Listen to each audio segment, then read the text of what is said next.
ফের প্রকাশ্যে তৃণমূলের গোষ্ঠীদ্বন্দ্ব, প্রকাশ্যে প্রহৃত দলের শ্রমিক নেতা। উত্তপ্ত দুর্গাপুর নিউ টাউনশিপ থানা এলাকা। অভিযোগ, যুব তৃণমূলের কর্মী বাসুদেব মাহাতোকে কাজ পাইয়ে দেওয়ার নামে 40,000 টাকা নেন দলেরই শ্রমিক নেতা অশোক জানা। কিন্তু কাজের ব্যবস্থা তো করেনি, উল্টে টাকা ফেরত চাইলে আইএনটিটিইউসির নেতা হুমকি দিচ্ছিলেন বলে অভিযোগ। শনিবার সকালে অশোক জানার কাছে টাকা চাইতে গেলে বাসুদেবকে ব্যাপক মারধর করা হয়। গুরুতর আহত অবস্থায় তাকে দুর্গাপুর মহকুমা হাসপাতালে ভর্তি করতে হয়।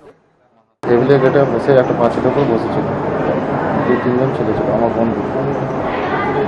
অশোক জানা এসে আমাকে কলার ধরে তুলে নিয়ে যায়, নিয়ে গিয়ে অফিসের ভিতরে ঢুকিয়ে প্রায় 8 ঘন্টা ধরে আমার মারধর করে। 4-5 জন ছিল, অশোক জানা ছিল, ঘনা ছিল, পেটে লাথ মারে, মুখে এমনি দেওয়ালে এমনি মাথা ঠুকে দেয়। অশোক জানা অবশ্য সমস্ত অভিযোগই অস্বীকার করেছেন।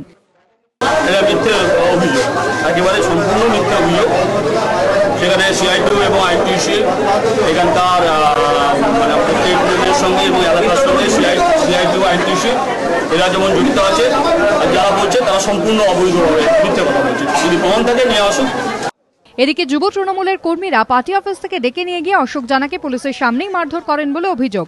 পুলিশ গিয়ে পরিস্থিতি নিয়ন্ত্রণে আনে। মনোজ বন্দ্যোপাধ্যায়ের রিপোর্ট, এবিপি আনন্দ, দুর্গাপুর।